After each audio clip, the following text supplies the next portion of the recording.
दोस्तों, आज की कहानी है तुम करती ही क्या हो। ससुराल की बातें मायके तक पहुंचाती हो। दोस्तों, कहानी शुरू करने से पहले अगर हमारे चैनल को सब्सक्राइब नहीं किया हो तो कर लीजिए ताकि आपके पास पहुंचे हर नया वीडियो। जैसे हर बीमारी का इलाज दवा नहीं होता, मुझे लगता तुम्हारा भी कोई इलाज नहीं है। हर काम के लिए तुम्हारे पास वक्त होता, बस मेरा ही काम करने के लिए तुम्हारे पास समय नहीं है। आखिर पूरा दिन करती क्या हो? दिन भर तो फोन में लगी रहती हो, बस यहाँ की खबर अपने मायके पहुँचाती हो। मैं बोला था मेरे कुर्ते में आयरन करके रखना, वो भी नहीं हुआ और ऊपर से बहस करती हो। रवि अपनी पत्नी अनुपमा से कहता है। अनुपमा बोली, कम से कम जगह देख कर तो बात कीजिए बच्चे के सामने।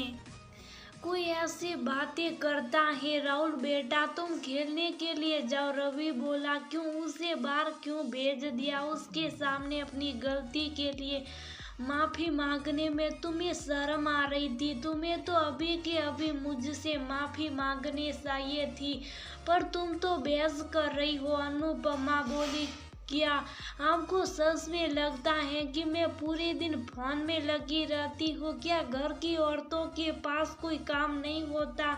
आपने कहा था सफेद कुर्ते में आयरन करने, मैंने कर दिया। अब आप कह रहे आपको सफेद मलमल का कुर्ता सही। आप अपनी बात से पलट रहे हैं और उल्टा मुझे ही माफी मांगने करे। क्या हर बार गलती औरतों की होती है? रवि बोले, एक दो गलती ऊपर से सीना जोरी। मेरी माँ को मेरे पापा के सामने बोलने की हिम्मत नहीं होती थी। एक और तुम हो जो सर पर बैठी हो। मैं अगर सर पर बैठाना जानता हूँ तो नीचे उतारना भी जानता हूँ। अनुपमा बोली, ये कैसी बातें कर रहे हैं?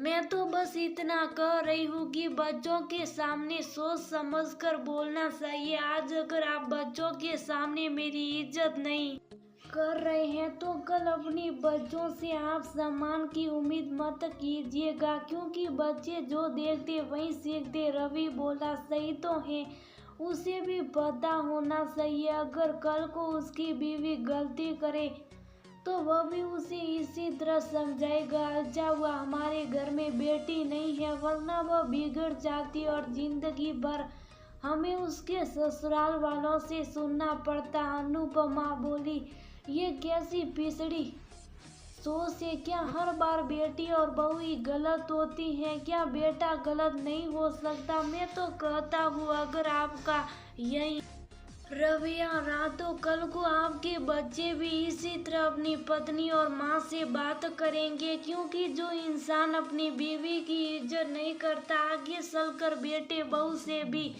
इज्जत नहीं पाता। गुस्से में रवि वही कुर्ता पहनकर आखिर चला गया, परंतु अपने बच्चे के सामने अपनी पत्नी को कितना भला बड़ा सुना गया। अगले दिन जब स्कूल का वक्त हो रहा था, अनुपमा का बेटा राहुल बोला, मम्मी आप मेरे शर्ट में अच्छा प्रेस नहीं करती है, ये देखिए कैसे करस से। सही कहते पापा, एक काम आप ढंग से नहीं करती। राहुल की बातों पर रवि मुस्कुरा रहा था। अनुपमा की आंखें भर आई। उसने कहा, बेटा पापा और तुम्हारा कपड़ा या तो तुम लोग खुद आयरन कर लो या फिर धोबी से करवा लो। ये लो तुम्हारा लंच बॉक्स और अपनी स्कूल जाओ। शिक्षा से इंसान बस पैसे नहीं कमाता बल्कि व्यवहार भी कमाता। आशा करती हूँ तुम अपनी पढ़ाई से अपने जीवन में सबसे पहले व्यवहारिकता सीखोगे कि अपने बड़ों से कैसे बात की जाती है।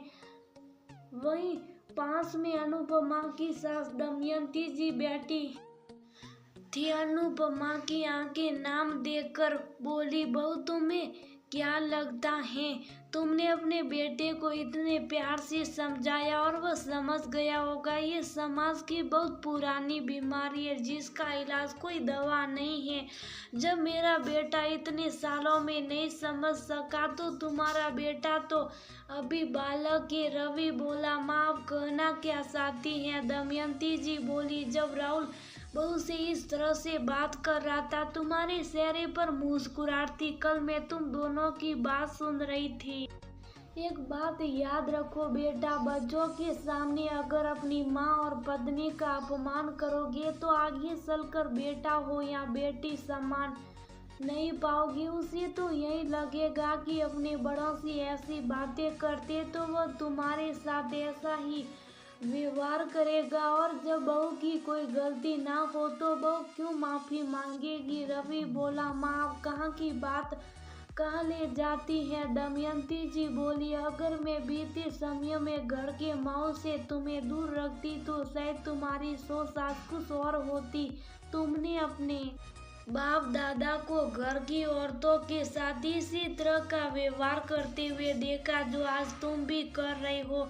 मैं सोची थी माँ का प्यार तुम्हारे व्यवहार को बदल देगा। जो कष्ट तुम्हारी माँ ने सहा वो तुम अपनी पत्नी को नहीं दोगे, पर शायद मेरी परवरिश में मेरी ममता कम पड़ गई। समय व्यतीत होने लगा। राहुल भी बड़ा हो रहा था पर रवि के स्वभाव में ज्यादा कुछ बदलाव नहीं आया। इसकी चिंता में अनुपमा हर वक्त रहती थी। वह नहीं चाहती थी कि उसके सास के साथ जो हुआ और वर्तमान में जो उसके साथ हो रहा भविष्य में आगे उसकी बहू के साथ भी ऐसा। राहुल 9वीं कक्षा में चला गया। एक रोज रवि अपने जूते में पॉलिश कर रहे थे, तभी राहुल अपना जूता लेकर आया और उनके सामने फेंकते हुए बोला, पापा जब अपने जूते पॉलिश कर रहे हो तो इसमें भी कर दो। रवि गुस्से में बोला, दिमाग तो सही है, तुम अपने बाप से अपना जूता पॉलिश करवाओगे? राहुल बोला, जब मम्मी आपके जूते पॉलिश कर सकती हैं तो आप मेरे जूते पॉलिश क्यों नहीं कर सकती? रवि आश्चर्य से उसे देख रहा था। अनुपमा बोली, रवि आप तैयार हो जाएगी, मैं जूते में पॉलिश कर देती हूँ। आखिर बेटा मेरा बड़ा हो गया। अब तक मैं आपके जूते पॉलिश करती थी, अब बेटे का जूता भी पॉलिश करूंगी। वहीं दमयंती जी बोली, राहुल बेटा क्या तुम्हारी स्कूल में यही सिखाया जाता है कि अपना काम माँ बाप से करवाओ? सही है, तुम्हारी माँ पूरे दिन कुछ काम करती नहीं तो इससे जूते पॉलिश करवाओ। मैं तो कहती हूँ पड़ोसियों के जूते भी इसे ला कर दो, ये उसे भी पॉलिश करेगी, 4 पैसे भी बन जाएंगे। दादी ये कैसी बात कर रही? मेरी मम्मी पूरा दिन घर का काम करके थक जाती है, वो दूसरों के जूतों को क्यों पॉलिश करेगी? दादी बोली, तुम्हारे पापा नहीं करेंगे तो तुम्हारी मम्मी को ही करना पड़ेगा, नहीं तो फिर तुम्हारी मम्मी को तुम्हारे पापा से माफी मांगनी पड़ेगी। राहुल बोला, मम्मी मैं अपने जूते खुद पॉलिश करूंगा, आप मेरे जूतों को हाथ नहीं लगाना। आप पापा से माफी नहीं मांगोगी, आपने कोई गलती नहीं की, मेरी गलती है, मैं माफी मांग लूंगा। राहुल जूतों को पॉलिश किया और अपना बैग लेकर स्कूल चला गया। अनुपमा की आंखों में आंसू थे।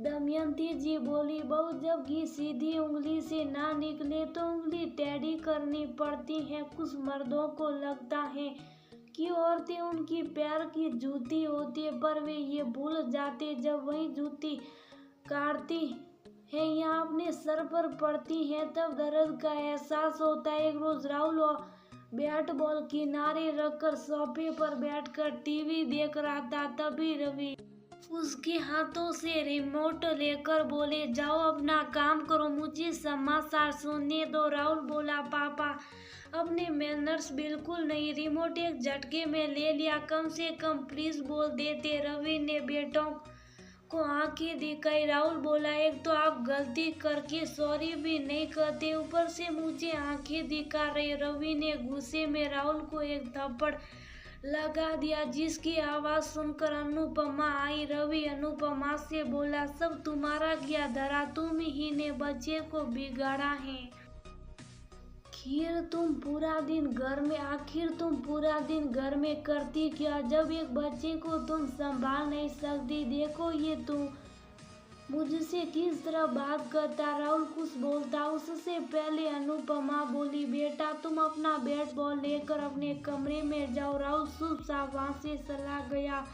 रवि कुछ बोलते उससे पहले अनुपमा बोली, बस बहुत हुआ। जो अपनी पत्नी का अपने बच्चे के सामने अपमान करता वह अपने बच्चे से खुद के लिए सम्मान की अपेक्षा रखता है।